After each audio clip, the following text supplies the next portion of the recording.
Ibang uri na naman po ng mansanitas ito mga dudes. Bali malaki siya na green lang po siya. Pero pag nahinog po, same lang din po.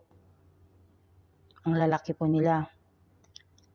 Tikman po natin kung ano po yung lasa nito.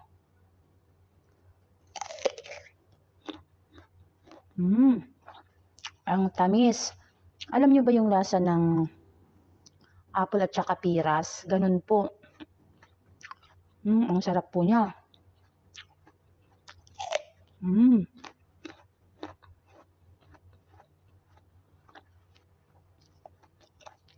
Ang juicy pa niya, oh.